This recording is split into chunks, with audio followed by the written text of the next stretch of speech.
রাষ্ট্রীয় সম্মানে sector commander CR দত্তকে শেষ শ্রদ্ধা। প্রণব মুখার্জিকে শ্রদ্ধা জানিয়ে বাংলাদেশের রাষ্ট্রীয় শোক। করোনায় আরও ৩৫ জনের মৃত্যু।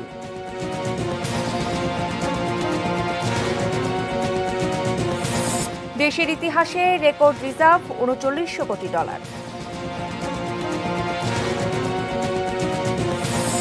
রিমান্ড শেষে কারাগারে ওসি প্রতীক।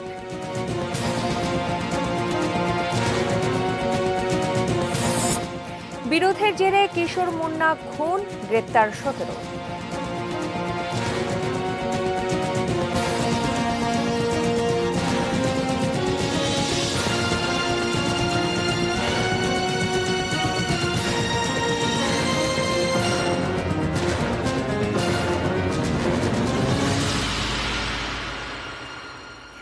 দেখছেন এটিএন নিউজ। রাত ৮টার নিউজ আওয়ারে আপনাদের সঙ্গে রয়েছি আমি শ্রাবণী জলি। শুনছিলেন সংবাদ শিরোনামগুলো। VSL angle channel HB VSL Bikrampur steel limited. এবারে জানাবো বিস্তারিত। জাতির শ্রদ্ধা ভালোবাসায় সিক্ত হলেন মহান মুক্তিযুদ্ধের সেক্টর কমান্ডার বীরুত্তম অবসরপ্রাপ্ত মেজর জেনারেল সিআর দত্ত। পরে সবুজবাগের বড়দেশ্বরী মহাশ্মশানে তাঁর শেষকৃত্য সম্পন্ন হয়।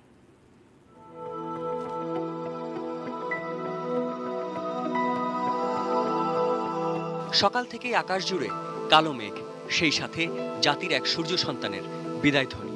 তবে কি এজন্যই ঢাকা দেখল না আজ সূর্যের মুখ? উনি একটা পূর্ণ জীবন পেয়েছিলেন, তাই না? এবং এই জীবনে অনেক কিছু করেছেন যেগুলি না করলে হয়তো আমরা বাংলাদেশ পেতাম না। জেনারেল দত্তও ছিলেন একজন অসাম্প্রদায়িক। জেনারেল দত্তও ছিলেন শোষিতের পক্ষে। বঙ্গবন্ধু যেটা বলেছিলেন, শোষকের বিরুদ্ধে। শোকের মাস অগাস্টের ২৫ তারিখে ৯৩ বছর বয়সী এই জাতীয় যোদ্ধার জীবনাবসান হয়েছে। তবে এমন যোদ্ধাকে শেষবারের মতো ভালোবাসা আর শ্রদ্ধা জানাতে এ বাংলার অপেক্ষাটা সপ্তাহখানেকের। সকালে বনানী DOHS-এ আনা হয় চিত্তরঞ্জন দত্তের মরদেহ। সে যখন ৭১-এ যুদ্ধ করলো, তার মেইন কারণ তো ছিল সে যুদ্ধ করলো দেশের জন্য, not for a particular race or religion anything like that, তাই না? তো ওই স্বপ্ন ডেফিনেটলি চাই এটা, এবং আমি তো মনে করি এটা অনেক I can see the improvement. হ্যাঁ, হোপফুলি ইমপ্রুভ মোর। বাংলাদেশ সম্বন্ধে কিচ্ছু নাকি বলা যাবে না। উনি বলতেন ওরকম দেশ হয় না। এবং ওনার একটা কথা আছে, তোমরা যেখানেই থাকো, যেই জায়গায় থাকো, যেই দেশে থাকো, দেশকে ভালোবাসবে। বাংলাদেশ হিন্দু বৌদ্ধ খ্রিস্টান ঐক্য পরিষদের প্রতিষ্ঠাতা সভাপতি তিনি। মঙ্গলবার ঢাকেশ্বরী মন্দিরে শেষবারের মতো সিআর দত্ত। ফুলের তোড়ায় মুড়িয়ে যাওয়া কফিন প্রমাণ করে কত প্রাণে মুক্তি আর সাম্য গেঁথে গেছেন তিনি। এই দেশটা অর্জন করার পিছনে এই জেনারেল দত্তের মতো যারা নাকি ওই সময় ছিল তাদেরকে স্মরণ করা প্রয়োজন। বঙ্গবন্ধুর স্বপ্নের বাংলাদেশটি পুনঃপ্রতিষ্ঠিত হোক, ৭২-এর সংবিধান অবিকৃতভাবে ফিরে আসুক, এই জন্যেই তার এই লড়াইটি তিনি আজীবন অব্যাহত রেখেছেন। দেশের যে কোনো ক্রান্তিকালে তার ভূমিকা জাতিকে সঠিক পথ নির্দেশক হিসাবেই সবসময় দিক নির্দেশনা দিয়েছেন, দায়িত্ব পালন করেছেন। তার মৃত্যুতে দেশ এবং জাতি তার এক মহান সন্তানকে হারালো। এরপর রাষ্ট্র তার এই সূর্য সন্তানকে পয়লা দফা সালাম জানায়। পরের গন্তব্যটাই তার শেষ গন্তব্য, শ্রী শ্রী বরদেশ্বরী কালীমাতা মন্দির। বাংলাদেশের প্রথম সীমান্তরক্ষী বাহিনী বাংলাদেশ রাইফেলসের প্রতিষ্ঠাতা মহাপরিচালককে দেয়া হয় সশস্ত্র সালাম। ফুল দিয়ে শ্রদ্ধা জানানো হয় রাষ্ট্রপতি আর প্রধানমন্ত্রীর পক্ষ থেকে। যে লাল সবুজের পতাকার জন্য রণাঙ্গন দাপিয়ে বেরিয়েছেন এই সেক্টর কমান্ডার, সেই লাল সবুজের পতাকাটা তুলে দেওয়া হয় পরিবারের হাতে। এরপর অনন্ত লোকের পথে যাত্রা বাঙালির এই শ্রেষ্ঠ সন্তানের। সাদাত হাবিবি সেতু, এটিএন নিউজ, ঢাকা। জানাবো প্রণব মুখার্জির প্রয়াণ সংবাদ। শ্রদ্ধা আর ভালোবাসায় চিরবিদায় নিলেন ভারতরত্ন প্রণব মুখার্জি। সর্বস্তরের মানুষের শ্রদ্ধা নিবেদনের পর মঙ্গলবার দুপুরে তার শেষকৃত্য সম্পন্ন হয়। জীবনের শেষ দিনগুলোতে যেখানে একান্তই নিজের মতো কাটিয়েছেন, মঙ্গলবার সেই 10 রাজাজি মার্গের বাসায় নেওয়া হয় প্রণব মুখার্জির নিথর দেহ।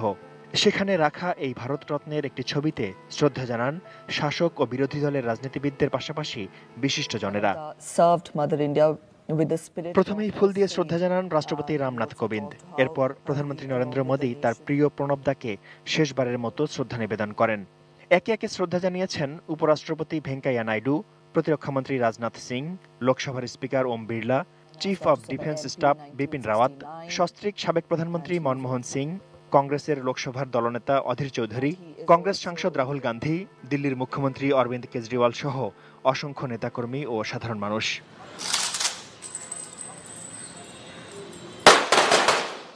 প্রায় 3 সপ্তাহ চিকিৎসাধীন থাকার পর সোমবার সবাইকে কাঁদিয়ে চলে যান প্রণব মুখার্জি। চিকিৎসাধীন অবস্থায় তিনি করোনায় আক্রান্ত হয়েছিলেন। সেই কারণেই তার শেষকৃত্য হয়েছে স্বাস্থ্যবিধি মেনে। সামরিক গাড়ির বদলে মরদেহ লোধি রোড মহাশ্মশানে নিয়ে যাওয়া হয় বিশেষ গাড়িতে। প্রণব মুখোপাধ্যায় শুধুই একজন কংগ্রেস নেতা বা কুশলী মন্ত্রী ছিলেন না, একজন রাজনীতিক থেকে হয়ে উঠেছিলেন জননন্দিত রাষ্ট্রনায়ক। Shaon Mahfuz, desk report, ATN news. বিভাজনের রাজনীতির এই সময়ে প্রণব মুখার্জি ছিলেন ঐক্য এবং উদারতার প্রতীক।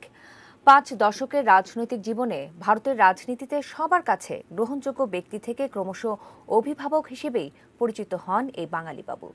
বাংলাদেশের রাজনীতিবিদ, কূটনীতিকরাও তাকে স্মরণ করেছেন কৃতজ্ঞচিত্রে। পারিবারিক কোনো রাজনৈতিক ইতিহাস ছাড়াই ভারতের রাজনীতিতে গুরুত্বপূর্ণ ভূমিকা পালন করেছেন প্রণব মুখার্জি। অর্থ, প্রতিরক্ষা, পররাষ্ট্রের মতো গুরুত্বপূর্ণ মন্ত্রণালয় চালানো, রাজ্যসভা, লোকসভার নেতা, সবশেষ রাষ্ট্রপতির দায়িত্ব পালন করেছেন সফলভাবে। একাধিকবার সম্ভাবনা ছিল প্রধানমন্ত্রী হবার, তবে এসবের বাইরে ভারতীয় কংগ্রেসের রন্ধে রন্ধে মিশেছিলেন প্রণব মুখার্জি। जिसको पार्टी के आचरण के बारे में, पार्टी के इतिहास के बारे में जानकारी थी तो उनको थी, और उससे बढ़कर किसी और को कभी रही नहीं है। কংগ্রেসের বাইরে প্রণব মুখার্জির ব্যাপক গ্রহণযোগ্যতার কারণ তার উদারনীতি। দল মত নির্বিশেষে সবাইকে জয় করেছেন তার নিজস্বতায়। व्यक्तित्व की इसी खूबी के कारण वे जटिल विषयों में भी राजनीति सहमति बनाने में सफल हो पाते थे। তার মধ্যে একটা সবাইকে নিয়ে চলবার একটা অসাধারণ দক্ষতা এবং সক্ষমতা আমি দেখেছি। সকল মত পথকে সমন্বয় করে একটা জায়গা তৈরি করতে পারেন যেখানে সকলকে নিয়ে পথ চলতে পারে। প্রণববাবু কিন্তু এই গুণটা, অসাধারণ গুণটা ছিল। ভারতে বাংলাদেশের ডেপুটি হাইকমিশনার হিসেবে দায়িত্ব পালনকালে প্রণব মুখার্জিকে খুবই কাছে থেকে দেখেছেন সাবেক রাষ্ট্রদূত এম হুমায়ুন কবির। তার চোখে প্রণব মুখার্জি মানে রাজনীতির সজ্জন ব্যক্তি। আগের রাজনীতিবিদদের মধ্যে যে উদারতার বিষয়টা আমরা শুনতাম, জানতাম, সম্ভবত প্রণববাবু হয়তো সেই উদার রাজনৈতিক যে জেনারেশন তার শেষ প্রতিভূ ছিলেন। শুধু ভারত না, বাংলাদেশও কৃতজ্ঞ প্রণব মুখার্জির কাছে। ৭১-এর মুক্তিযুদ্ধ, বাংলাদেশ ভারত সম্পর্ক, এমনকি আন্তর্জাতিক দরবারে বাংলাদেশের পক্ষে ভারতকে কৌশলগত অবস্থান নেওয়াতে সবসময়ই উদ্যোগী ছিলেন এই বাঙালি বাবু। যে কোনো ক্রাইসিসের সময় আন্তর্জাতিক যে সমস্ত চাপ আসতো, সেই সব সময় ভারতের পক্ষ থেকে উনি আমাদের পক্ষ নিয়ে সমর্থন করতেন, আমাদের পক্ষ নিতেন এবং আমাদের সহযোগিতা করতেন, যাতে করে আমরা এই সমস্ত ক্রাইসিসগুলো উত্তরণ ঘটাতে পারি। সেই ৭১-এর দিনগুলোতে তার যে বাংলাদেশের প্রতি সহানুভূতি, সেটা আমার হৃদয়ে এখনো ভেসে ওঠে। সুদিনে দুর্দিনে সব সময় তিনি বাংলাদেশের পাশে ছিলেন। Ashikur Rahman Apu, ATN news, Dhaka. বাংলাদেশের অকৃত্রিম বন্ধু প্রণব মুখোপাধ্যায়ের মৃত্যুতে আগামীকাল রাষ্ট্রীয় শোক পালন করবে বাংলাদেশ। বুধবার বাংলাদেশের সব প্রতিষ্ঠানে জাতীয় পতাকা অর্ধনমিত রাখা হবে। 3 সপ্তাহ দিল্লির আর্মি হসপিটাল রিসার্চ অ্যান্ড রেফারেলে চিকিৎসাধীন থাকার পর সোমবার সন্ধ্যায় মারা যান ভারতের সাবেক রাষ্ট্রপতি প্রণব মুখোপাধ্যায়। 5 দশকেরও বেশি সময় রাজনীতিতে সক্রিয় থেকে প্রথম বাঙালি হিসেবে ভারতের রাষ্ট্রপতির পদে আসীন প্রণব মুখোপাধ্যায় বাংলাদেশের স্বাধীনতা সংগ্রাম থেকে শুরু করে নানা ক্ষেত্রে বন্ধু হয়ে পাশে ছিলেন। 2013 সালে তাকে আনুষ্ঠানিকভাবে বাংলাদেশ মুক্তিযুদ্ধ সম্মাননা দেয়া হয়। ভারতের সাবেক এই রাষ্ট্রপতির মৃত্যুতে শোক জানিয়েছেন রাষ্ট্রপতি আব্দুল হামিদ ও প্রধানমন্ত্রী শেখ হাসিনা। শোক জানিয়েছেন পররাষ্ট্র মন্ত্রণালয় সহ অন্যান্য মন্ত্রণালয়ের মন্ত্রী ও বিশিষ্টজনেরা। অকৃত্রিম বন্ধু ছিলেন। আমাদের স্বাধীনতা আন্দোলনের শুরু থেকে তিনি তার বিশাল বর্ণাঢ্য রাজনৈতিক জীবনের সবসময় বাংলাদেশের জনগণের কল্যাণের জন্য সহায়তা করে বাংলাদেশের আপামর জনগণের শ্রদ্ধা ও ভালোবাসা অর্জন করেন। এদিকে ভারতের সাবেক রাষ্ট্রপতি নড়াইলের জামাইবাবু প্রণব মুখার্জির মৃত্যুতে গভীর শোক প্রকাশ করেছেন তার আত্মীয় স্বজন সহ নড়াইলের মানুষ। নড়াইলের সাথে আত্মীয়তা বন্ধনে আবদ্ধ হয়েছিলেন ভারতের এই রাষ্ট্রপতি। তার স্ত্রী শুভ্রা মুখার্জির বাড়ি নড়াইল জেলার সদর উপজেলার ভদ্রবিলা গ্রামে। রাষ্ট্রপতি হওয়ার পর 2013 সালে সস্ত্রীক তিনি নড়াইলেও গিয়েছিলেন। 2012 সালে প্রণব মুখার্জি রাষ্ট্রপতি হওয়ায় ভদ্রবিলা গ্রামের মানুষ আনন্দ শোভাযাত্রা করেছিলেন। মিষ্টি বিতরণ ও পূজা অর্চনাও হয়েছিল সেখানে। নড়াইলের সঙ্গে ঘনিষ্ঠ যোগাযোগ ছিল মুখার্জি পরিবারের। সেই সুবাদে প্রণব মুখার্জি হয়ে উঠেছিলেন নড়াইলের জামাইবাবু। অন্য প্রসঙ্গ জানাবো দেশের করোনা পরিস্থিতি। করোনায় আরও 35 জনের মৃত্যু হয়েছে, আর এই নিয়ে দেশে করোনায় আক্রান্ত হয়ে মোট মৃত্যু হল 4316 জনের। মঙ্গলবার করোনা পরিস্থিতি নিয়ে সংবাদ বিজ্ঞপ্তিতে এই তথ্য জানায় স্বাস্থ্য অধিদপ্তর। 24 ঘণ্টায় দেশে 92টি ল্যাবে 12,209 জনের নমুনা পরীক্ষা করা হয়েছে, আর তাতে নতুন করে শনাক্ত হয়েছে 1950 জন। গত 24 ঘণ্টায় শনাক্তের হার 15.97%। মোট শনাক্তের সংখ্যা 3,14,946। সবশেষ 3,290 জনকে নিয়ে এই পর্যন্ত মোট সুস্থ হয়েছেন 2,08,177 জন।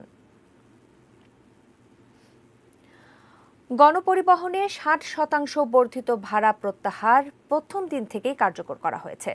বাড়তি ভাড়া বাতিল হওয়ায় স্বস্তিতে যাত্রীরা। তবে দূরপাল্লার বাসে স্বাস্থ্যবিধি কিছুটা মানা হলেও রাজধানীতে তা অনুপস্থিত।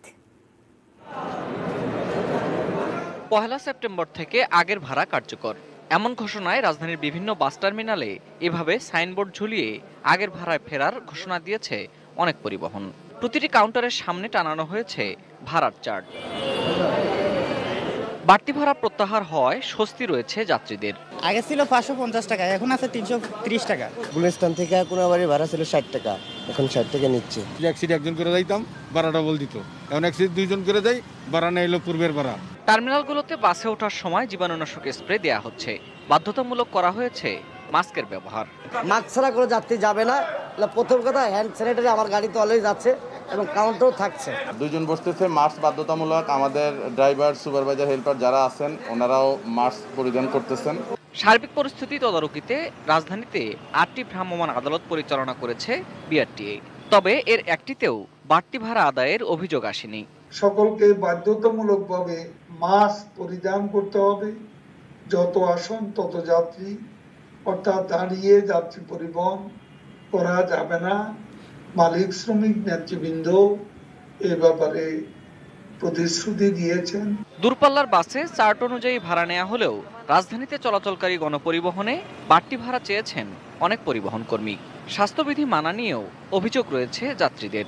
এখন আর্থিক দিক থেকে সুবিধা, কিন্তু করোনার যে প্রভাবটা এখন রয়েছে সেই হিসাবে তো দেখা যাচ্ছে যে সমস্যা হতে পারে, রিস্ক এটা আর কি। ভাড়া আসলে ক্যাচাল করে, বুঝছেন। ওই সাধারণ পাবলিক পাইলে একটু বেশি নিতে চায়, এর নিয়ে পরে ভেজাল করে। Ferdous Rahman, ATN news, Dhaka. এদিকে রাজধানীতে সুষ্ঠু পরিবহন ব্যবস্থা গড়ে তুলতে ব্যর্থতার কারণে ঢাকা পরিবহন সমন্বয় কর্তৃপক্ষ ডিটিসি এর প্রতি ক্ষোভ প্রকাশ করেছেন সড়ক পরিবহন ও সেতুমন্ত্রী ওবায়দুল কাদের। মঙ্গলবার ডিটিসিএ কর্মকর্তাদের সঙ্গে মতবিনিময় সভায় ভিডিও কনফারেন্সে যুক্ত হয়ে মন্ত্রী বলেন, সমীক্ষা ছাড়া, সম্ভাব্যতা যাচাই ছাড়া ডিটিসিএতে কোনো কাজ হতে দেখেন না তিনি। কবে শেষ হবে সমীক্ষা, কখন নেওয়া হবে প্রকল্প, আর কখনই বা কাজ হবে? ডিটিসিএ শুধু সমীক্ষা আর সম্ভাব্যতা যাচাইয়ের মধ্যে ঘুরপাক খাচ্ছে। যে কাজই দেওয়া হয় শুধু সমীক্ষা আর সমীক্ষা। যত মিটিং করি শুধু সমীক্ষার কথা শুনি। করোনাকে প্রতিপক্ষ দাঁড় করিয়ে অনেক কাজেই গতিশীলতা বাধাপ্রাপ্ত হচ্ছে, এটা খুবই দুঃখজনক। করোনার মধ্যেও বৈদেশিক মুদ্রার রিজার্ভে রেকর্ড করল বাংলাদেশ। দেশের ইতিহাসে এই প্রথম রিজার্ভের অঙ্ক ছাড়ালো $3,900 কোটি বেশি। করোনাকালে যখন পুরো বিশ্বই টালমাটাল, তখন কিভাবে সম্ভব হলো এই অর্জন? এই প্রশ্নের উত্তর খুঁজেছেন গোলাম কাদির রবু তার দ্বিতীয় পর্বের ধারাবাহিকে। করোনার আতঙ্ক কাটেনি পুরোপুরি, তারপরেও বিশ্বজুড়েই লকডাউন উঠে গেছে কিছুদিন আগেই। এ যেন জীবনের ঝুঁকি নিয়েই জীবিকার তাগিদ।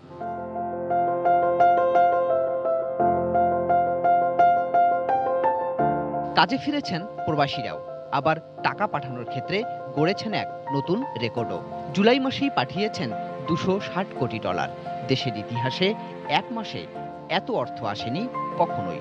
আগের জুন মাসেও আসে গেল অর্থ বছরের মধ্যে সবচাইতে বেশি $183 কোটি।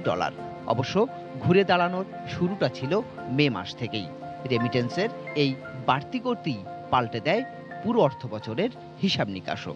রেমিটেন্স বাড়ার পেছনে একটা বড় কারণ হলো যে যেসব শ্রমিকরা হয়তো দেশে ফিরে আসছেন অথবা দেশে ফিরে আসতে হবে, তারা তাদের সঞ্চিত অর্থ অনেক ক্ষেত্রেই দেশে পাঠিয়েছেন। দেশের পরিবারের যে দুরবস্থা, তার ভিতরেও তারা কষ্ট করে হলেও সেটা পাঠিয়েছেন। বিষয়টি যতটা আশাবাদের, তার আগের চিত্র ছিল ততটাই হতাশার। করোনার সময়ে বিশ্বব্যাপী লকডাউনে বিপাকে পড়ে প্রবাসীরাও, যার শুরুটা হয়েছিল মার্চে। ছড়িয়ে পড়ে প্রবাসীদের চাকুরি হারানো বা কাজ না পাওয়ার শঙ্কাও। এমন পরিস্থিতিতেই দেশে ফেরেন হাজার হাজার প্রবাসী। সব মিলে বড় আশঙ্কা তৈরি হয় তাদের পাঠানো অর্থ বা রেমিটেন্স নিয়েও। রেমিটেন্স কমে যায় মার্চ আর এপ্রিলে। অবশ্য সে ধাক্কা কাটিয়ে পরিস্থিতি ঘুরে দাঁড়ায় মে থেকে, যার ধারাবাহিকতা চলছে এখনো। এভাবে রেমিটেন্স বাড়ায় বাড়ছে রিজার্ভ। হিসাব বলছে এটা দিয়ে মেটানো যাবে 9 মাসেরও বেশি আমদানি খরচ। 2% একটা ইনসেন্টিভ দেওয়া হয়েছিল, সেটার কারণে অনেকেই হুন্ডিতে না পাঠিয়ে তোমার টাকাগুলো ব্যাংকিং সিস্টেমের মাধ্যমে পাঠাচ্ছে। প্রবাস আয় বাড়ার কারণে এক্সপোর্ট আবার ধীরে ধীরে বাড়ছে বলে, এবং আমাদের বৈদেশিক সাহায্য আসছে, সেগুলো সব মিলে কারণে আমাদের এখানে রিজার্ভ বাড়ছে। বিশ্লেষকরা বলছেন রেমিটেন্সের পাশাপাশি ছিল বিদেশি ঋণ সহায়তা, আর তেলের দাম কম থাকায় আমদানি খরচ কমে যাওয়াতেও মজুদ বেড়েছে বিদেশি মুদ্রার। সব মিলেই আসলে রিজার্ভ বেড়েছে। গোলাম কাদির রবু, এটিএন নিউজ, ঢাকা। অন্যান্য সংবাদ। অবসরপ্রাপ্ত মেজর সিনহা হত্যা মামলায় বরখাস্ত ওসি প্রদীপ কুমার দাস স্বীকারোক্তিমূলক জবানবন্দি দেননি। চতুর্থ দফায় 15 দিনের রিমান্ড শেষে আবারও কারাগারে পাঠানো হয়েছে তাকে। বরখাস্ত ওসি প্রদীপকে বিকেল 4টার দিকে কক্সবাজার সিনিয়র জুডিশিয়াল ম্যাজিস্ট্রেট তামান্না ফারার আদালতে হাজির করা হয়। বিচারক তাকে জেল হাজতে পাঠানোর নির্দেশ দেন। মামলার তদন্তকারী কর্মকর্তা র্যাব 15 এর সিনিয়র সহকারী পুলিশ সুপার খায়রুল ইসলাম জানান, রিমান্ডে গুরুত্বপূর্ণ তথ্য দিয়েছে প্রদীপ। সেই সব তথ্য যাচাই বাছাই করা হচ্ছে। এর আগে দুপুরে সিনহা হত্যার ঘটনায় পুলিশের দায়ের করা মামলার 3 সাক্ষীকে তৃতীয়বারের মতো আবারও 3 দিনের রিমান্ডে নিয়েছে র্যাব। তারা হলেন টেকনাফের বাহারছড়ার নুরুল আমিন, নিজামুদ্দিন ও মোহাম্মদ আইয়াস।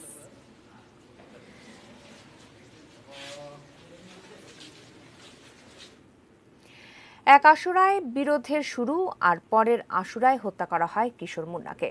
সিসি ক্যামেরার ফুটেজ বিশ্লেষণ ও জড়িতদের সাক্ষ্য প্রমাণের ভিত্তিতে ওয়ারির এই হত্যার ঘটনায় অংশ নেয়া 13 কিশোর সহ 17 জনকে গ্রেফতার করেছে পুলিশ। বিস্তারিত জানাচ্ছেন সাব্বির আহমেদ। ঘটনার শুরু 1 বছর আগে। তাজিয়া মিছিলে কথা কাটাকাটির পর বিবাদে জড়ায় ওয়ারির বাসিন্দা কয়েকজন কিশোর। পরে সেদিনই তাজিয়া মিছিলের সময় মুন্না ও তার বন্ধু বিজয় সহ কয়েকজনকে মারধর করে অন্য 3 কিশোর, বাপ্পি, সায়েম এবং ফেরদৌস। 1 বছর পর এবারের তাজিয়া মিছিলের দিনই বাপ্পি, সায়েমকে মারধর করে বিজয় ও মুন্নারা। সকালের মারধরের প্রতিশোধ নিতে সংগঠিত হয়ে বিকালে আবারও মুন্না তার বন্ধু শাহিনের ওপর চড়াও হয় বাপ্পি, সায়েম ও ফেরদৌস সহ তাদের বন্ধুরা। গুরুতর আহত মুন্নাকে হাসপাতালে নিলে চিকিৎসক মৃত ঘোষণা করেন, আর মুন্নার বন্ধু শাহিন এখনো হাসপাতালে। সায়েম এবং বাপ্পি এরা গত বছর এই আশুরার দিনেই যখন তাজিয়া ফিরছিল তখন তাদের বিজয় নামে নবাবপুর রোডে একজন টেকেরহাট এলাকার তার সাথে গায়ে ধাক্কা লাগে, ফলশ্রুতিতে সেখানে তাদের সাথে মারপিট হয় এবং তাদের সেই পুরনো ঘটনাটা রেশ তারা এবছরে আবার বিজয় সামনে পেয়ে যায় সেই বাপ্পি এবং সায়েমকে। তো এই প্রতিশোধ বা এই পূর্ব বিরোধ থেকেই মূলত এই হত্যাকাণ্ড বা এই গুরুতর জখমের ঘটনাটা ঘটেছে। হত্যায় যারা অংশ নিয়েছে তাদের বেশিরভাগই কিশোর, তাই তাৎক্ষণিকভাবে এর ভয়াবহতা সম্পর্কে বুঝতে পারেনি বলে ধারণা পুলিশের। ফিল্মি যে বিষয়গুলো কাজ করে বয়সের কারণে, বয়সের তারুণ্যের কারণে, সে সেখানে দেখা যাচ্ছে তার সর্বশক্তি দিয়ে আঘাত করছে, কিন্তু সে আঘাতের পরিণতিটা সে কি হতে পারে সেটা তাৎক্ষণিকভাবে ভাবছে কি না। কেউ কেউ আঘাত করেছে, কেউ কেউ তাদের সাথে এসে তাদের মোরাল সাপোর্টটা দিয়েছে। গ্রেপ্তারকৃত 17 জনের মধ্যে 14 জন আদালতে স্বীকারোক্তিমূলক জবানবন্দি দিয়েছে, বাকি 3 জন রিমান্ডে আছে। Sabbir Ahmed, ATN news, Dhaka. 8টা নিউজ আওয়ারের সময় হলো 22 মিনিটের বিরতি। ফিরে এসে আরো যা থাকছে। ডাক বিভাগের মহাপরিচালককে দুদকে জিজ্ঞাসাবাদ।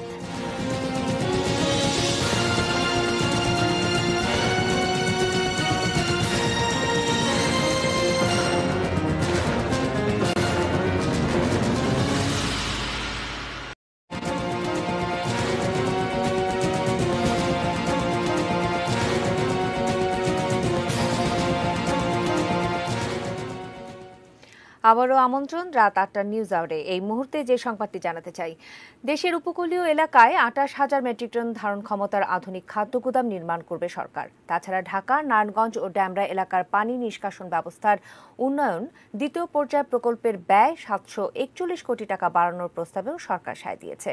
সকালে প্রধানমন্ত্রী শেখ হাসিনার সভাপতিত্বে অনুষ্ঠিত জাতীয় অর্থনৈতিক পরিষদের নির্বাহী কমিটি একনেক সভায় এই সংক্রান্ত প্রকল্পটি পাস হয়। প্রকল্পের আওতায় দেশের 19টি জেলার 63 উপজেলায় এসব গুদাম নির্মাণ করা হবে। 3,568 কোটি টাকার এই প্রকল্পের বেশিরভাগ অর্থ ঋণ সহায়তা হিসেবে দেবে বিশ্বব্যাংক। এছাড়াও সিলেট থেকে তামাবিল পর্যন্ত সড়ক 4 লেনে উন্নীত, চাঁদপুরের মতলব থেকে মেঘনা হয়ে বেড়িবাঁধ সড়ক প্রশস্ত, 400 উপজেলার পুকুর, নদী, খাল সংরক্ষণ ও উন্নয়ন প্রকল্প সহ মোট 6,629 কোটি টাকার মোট 6টি প্রকল্প অনুমোদন দিয়েছে একনেক। মূলধারার সংবাদপত্রগুলোকে অগ্রাধিকার ভিত্তিতে তাদের অনলাইন নিউজ পোর্টালে নিবন্ধন দেওয়া হবে বলে আশ্বস্ত করেছেন তথ্যমন্ত্রী ডক্টর হাসান মাহমুদ। মঙ্গলবার সচিবালয়ে সম্পাদক পরিষদের নেতাদের সঙ্গে বৈঠক শেষে একথা জানান তিনি। সম্পাদক পরিষদের পক্ষ থেকে দ্রুত পত্রিকার অনলাইন নিবন্ধন দিতে তথ্যমন্ত্রীকে অনুরোধ জানানো হয়। তথ্যমন্ত্রী জানান, পত্রিকাগুলোর বকেয়া সরকারি বিল দ্রুত পরিশোধ করতে আবারও তাগাদাপত্র দেবে তথ্য মন্ত্রণালয়। এর আগে সভায় তথ্যমন্ত্রী বলেন, করোনাকালে গণমাধ্যমের মধ্যে সংবাদপত্রের সংকট সবচাইতে বেশি, আর এ সময় করোনা মোকাবেলায় মূলধারার গণমাধ্যমের ভূমিকার প্রশংসা করেন মন্ত্রী।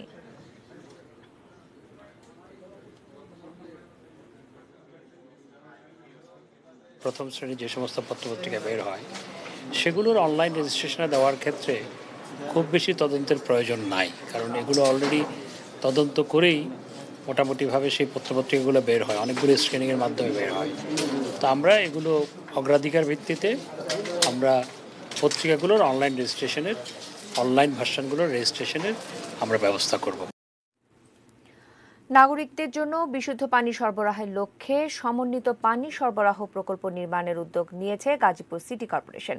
এ কারণে ভারতের EIC ওয়াটার টেকনোলজি কোম্পানির সঙ্গে একটি চুক্তি সই হয়েছে আজ দুপুরে। গাজীপুর সিটি কর্পোরেশনের পক্ষে মেয়র আলহাজ অ্যাডভোকেট মোহাম্মদ জাহাঙ্গীর আলম ও ভারতীয় EIC কোম্পানির পক্ষে ব্যবস্থাপনা পরিচালক আবু জায়েদ মাহমুদ এই চুক্তিপত্রে সই করেন।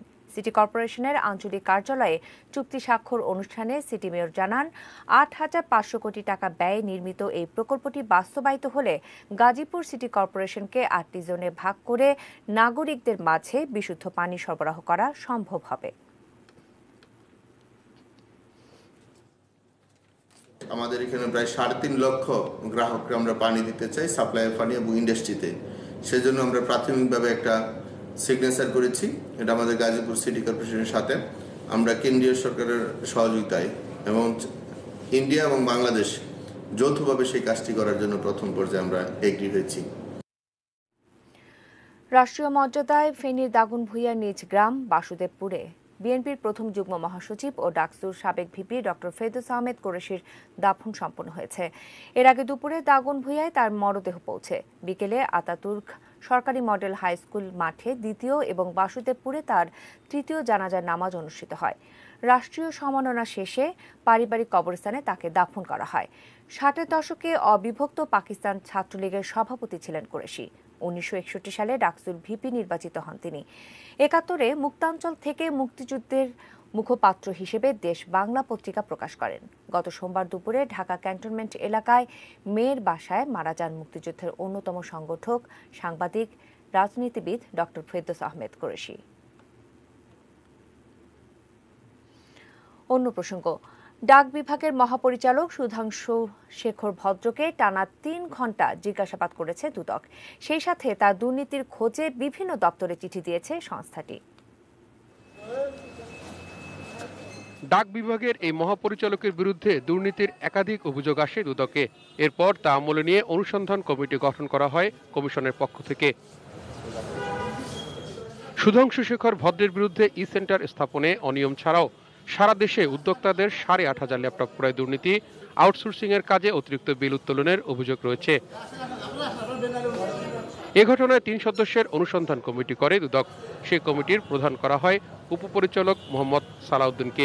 মঙ্গলবার সকাল 10টা থেকে টানা 3 ঘণ্টা জিজ্ঞাসাবাদ চলে ডাক বিভাগের মহাপরিচালকের, যদিও নিজেকে নির্দোষ দাবি তার। ডাক বিভাগের যা আছে সবগুলো বিষয় আমরা ইয়েকে বলে গেছি যে সব আমরা করব, কাগজপত্র সবকিছু দিয়ে যাব। আপনি কোটি কোটি টাকা আত্মসাৎ করছেন, এগুলো আপনার ভারতে টাকা পাচার করছেন, এগুলো মিথ্যা কথা। দুদক বলছে অপরাধ প্রমাণিত হলে আইনি ব্যবস্থা নেবেন তারা। তার কাছ থেকে তথ্য পাওয়া যায় কিনা সেই বিষয়গুলো তাকে জিজ্ঞাসাবাদ করেছেন এবং এই সমস্ত কেনাকাটা সংক্রান্ত বিষয় এবং প্রকল্প সংক্রান্ত বেশ কিছু কাগজপত্র চাওয়া হয়েছে। বিদেশে টাকা পাচারের অভিযোগও রয়েছে সুধাংশু শেখর ভদ্রের বিরুদ্ধে। Towhid Sourav, ATN news, Dhaka. এদিকে চাকরির প্রলোভন দেখিয়ে সরকারি বেসরকারি বিজ্ঞপ্তি জালিয়াতি করে বেকার তরুণ তরুণীদের কাছ থেকে অর্থ হাতিয়ে নেওয়ার অভিযোগে রাজধানীর পুরানা পল্টন থেকে 2 জনকে গ্রেফতার করেছে র্যাব। তাদের বিরুদ্ধে প্রতারণা ও জালিয়াতির নিয়মিত মামলা করা হবে বলে জানিয়েছেন র্যাবের নির্বাহী ম্যাজিস্ট্রেট। গ্রেপ্তার হওয়া আমিনা খাতুন ইভা ও শহীদুল ইসলাম পুরানা পল্টনের 50/1 হাবিব টাওয়ারের 8ম তলায় সাপ্তাহিক সময়ের অপরাধ চক্র এবং এবি চ্যানেল নামে আইপি চ্যানেল খুলে প্রতারণা করে আসছিলেন বলে জানান অভিযান পরিচালনাকারী ম্যাজিস্ট্রেট। চাকরির প্রলোভন দেখিয়ে প্রশিক্ষণের নামে সাংবাদিক হিসেবে নিয়োগ দিতেন তারা। নগরীর বিভিন্ন ওয়ার্ড কাউন্সিলরদের ইন্টারভিউ প্রচারের কথা বলে চাঁদাবাজি এবং ব্রাইট অ্যাসোসিয়েশন নামে একটি ভুয়া কোম্পানি খুলে সরকারি বেসরকারি প্রতিষ্ঠানে চাকরি দেওয়ার প্রলোভন দেখিয়ে প্রায় 2.5 কোটি টাকা আত্মসাৎ করার অভিযোগ রয়েছে তাদের ইভা ও শহীদুলের বিরুদ্ধে।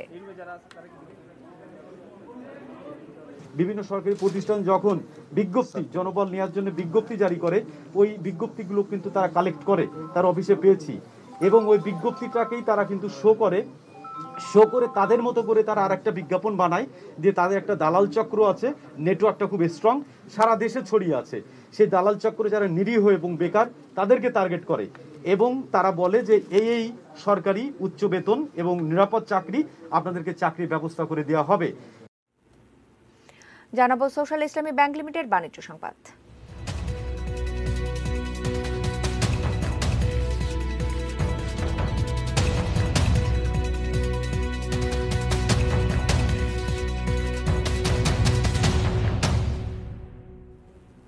গ্রাহকদের 24 ঘন্টা ব্যাংকিং সম্পর্কিত সকল তথ্য সেবা দেওয়ার জন্য কল সেন্টার চালু করেছে social Islami bank limited SIBL। ব্যাংকের চেয়ারম্যান ও চট্টগ্রাম বিশ্ববিদ্যালয়ের সাবেক vice chancellor professor Mohammad Anwarul Azim Arif SIBL call সেন্টারের উদ্বোধন করেন। এছাড়া অনুষ্ঠানে ব্যাংকের পরিচালক ডক্টর মোহাম্মদ জাহাঙ্গীর হোসেন, ব্যবস্থাপনা পরিচালক ও প্রধান নির্বাহী কর্মকর্তা কাজী ওসমান আলী, অতিরিক্ত ব্যবস্থাপনা পরিচালক কাজী তৌহিদ উল আলম ও উপব্যবস্থাপনা পরিচালক মোহাম্মদ সিরাজুল হক সহ ঊর্ধ্বতন কর্মকর্তারা সেখানে উপস্থিত ছিলেন।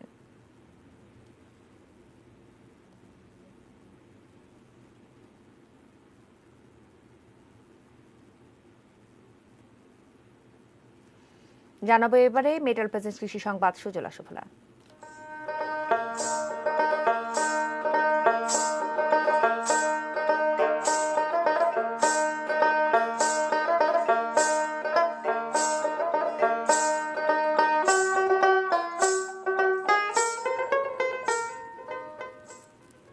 জোয়ারের পানি ও বৃষ্টিতে ঝালকাঠিতে অনেক জমির বীজতলা ও রোপা আমনের চারা পচে গেছে। আমন ধানের লক্ষ্যমাত্রা অর্জন হবে কিনা দেখা দিয়েছে সেই সংশয়। ঝালকাঠির প্রতিনিধি শ্যামল সরকারের পাঠানো তথ্য ছবিতে দেখব এই নিয়ে ডেস্ক রিপোর্ট। ঝালকাঠিতে চলতি মৌসুমে ৪৮,০০০ হেক্টর জমিতে আমন আবাদের লক্ষ্যমাত্রা নির্ধারণ করা হয়েছে। আবাদ হয়েছে মাত্র ১০,১২৫ হেক্টর জমিতে, যা লক্ষ্যমাত্রার শতকরা ১৮ ভাগের মতো। এবার মৌসুমের শুরুতেই কয়েক দফা বন্যা এবং অতিবৃষ্টিতে বীজতলা ও রোপা আমনের চারা পচে যায়। জমি থেকে পানি না নামায় চাষও করা যাচ্ছে না। বীজতলা নষ্ট হওয়ায় দেখা দিয়েছে চারা সংকট।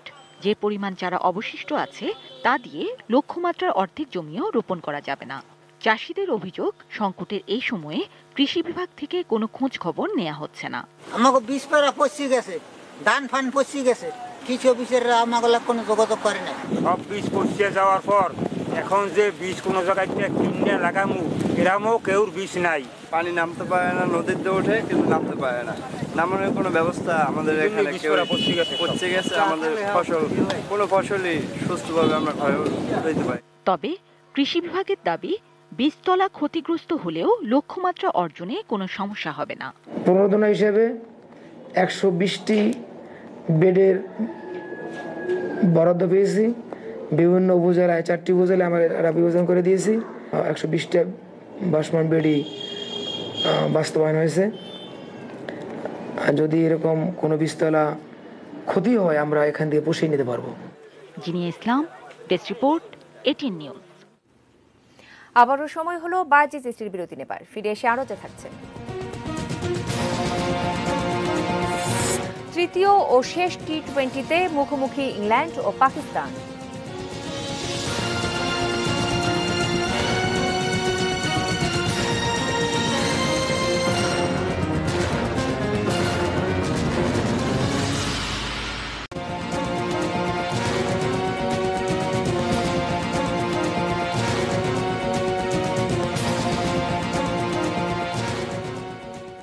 বিরতি থেকে আবারও ফিরে এলাম রাত ৮টার নিউজ আওয়ারে। আর ফিরে এসে এবারে জানাবো এক উৎসবের খবর।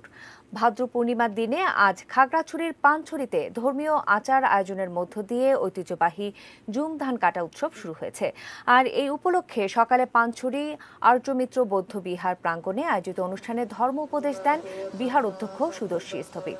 সেখানে পঞ্চশীল গ্রহণ, বুদ্ধ পূজা, অষ্ট পরিষ্কার দান সহ নানা আচার অনুষ্ঠান পালন করা হয়।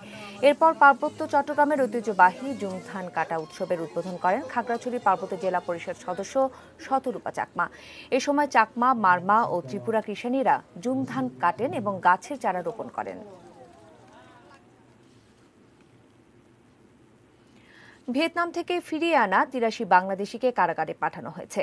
দুপুরে সিএমএম কোর্টের চিফ জুডিশিয়াল ম্যাজিস্ট্রেট দেবদাস চন্দ্র অধিকারী এই আদেশ দেন। দালালদের খপ্পরে পড়া এসব বাংলাদেশিকে গত ১৮ আগস্ট ভিয়েতনাম থেকে একটি বিশেষ ফ্লাইটে দেশে ফিরিয়ে আনা হয়। পরে ফেরত ১০৭ জনকে উত্তরায় দিয়াবাড়িতে কোয়ারেন্টিনে রাখা হয়েছিল। কোয়ারেন্টিন শেষে ৮৩ জনকে ৫৪ ধারায় গ্রেফতার দেখিয়ে সিএমএম কোর্টে তোলে পুলিশ। গ্রেফতারকৃতরা ভিয়েতনামে অবস্থিত বাংলাদেশি এমবেসি দখলের চেষ্টা করেছিলেন বলে অভিযোগ রয়েছে।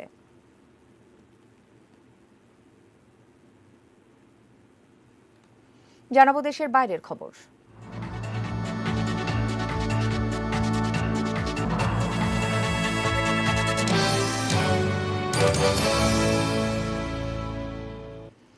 নিজের ছেলের জীবন নিয়ে রাজনীতি করার কোনো ইচ্ছা নাই, জানালেন উইসকনসিনের কেনোসায় পুলিশের গুলিতে পঙ্গু হয়ে যাওয়া কৃষ্ণাঙ্গ জেকব ব্লেকের বাবা।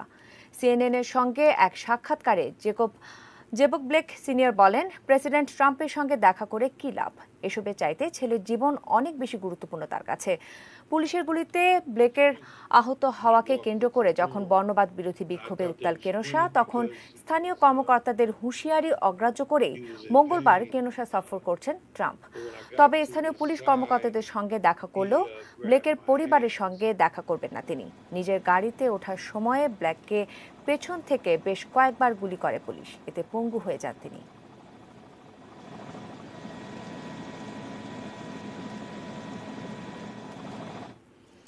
জানাবো এবারে ক্লেমন স্পোর্টস নিউজ।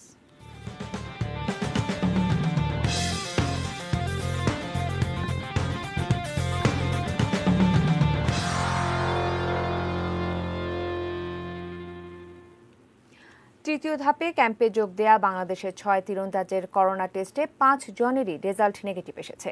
16 আগস্ট প্রথম ধাপে 8 জন আর্চার নিয়ে টঙ্গীর শহীদ আহসানুল্লাহ মাস্টার স্টেডিয়ামে জাতীয় দলের ক্যাম্প শুরু হয়। দ্বিতীয় ধাপে 4 জন এবং শেষ ধাপে আরও 6 জন তীরন্দাজ যোগ দেন ক্যাম্পে। পরের ধাপের 6 জন তীরন্দাজের মধ্যে 5 জনের করোনা টেস্টে নেগেটিভ এসেছে। একজনের নমুনা পরীক্ষার উপযোগী না হওয়ায় বুধবার আবারও তার নমুনা নেওয়া হয়। যাদের রেজাল্ট নেগেটিভ তারা বুধবার থেকে কোচ মার্টিন ফ্রেডেরিকের অধীনে অনুশীলন শুরু করবেন।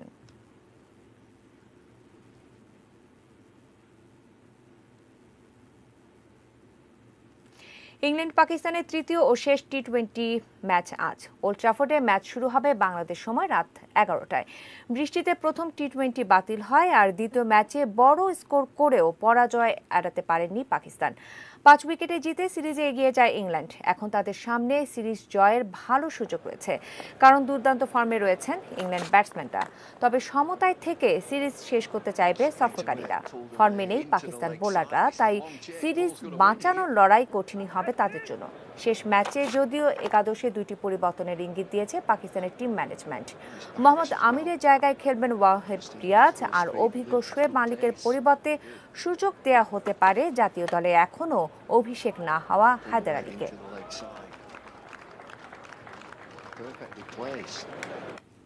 খেলার খবর জানিয়ে শেষ করব রাত 8টার নিউজ আওয়ার। তবে তার আগে শিরোনামগুলো জানিয়ে দিচ্ছি আরও একবার। রাষ্ট্রীয় সম্মানে সেক্টর কমান্ডার সিআর দত্তকে শেষ শ্রদ্ধা। প্রণব মুখার্জিকে শ্রদ্ধা জানিয়ে বাংলাদেশে রাষ্ট্রীয় শোক। করোনায় আরও 35 জনের মৃত্যু।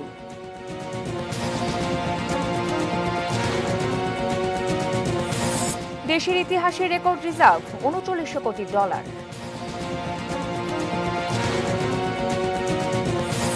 রিমান্ড শেষে কারাগারে ওসি প্রদীপ।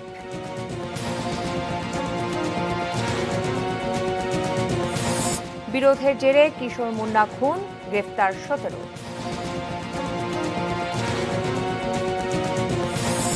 ডাক বিভাগের মহাপরিচালককে দুদকে জিজ্ঞাসাবাদ। এবং তৃতীয় ও শেষ টি-20তে মুখোমুখি ইংল্যান্ড ও পাকিস্তান।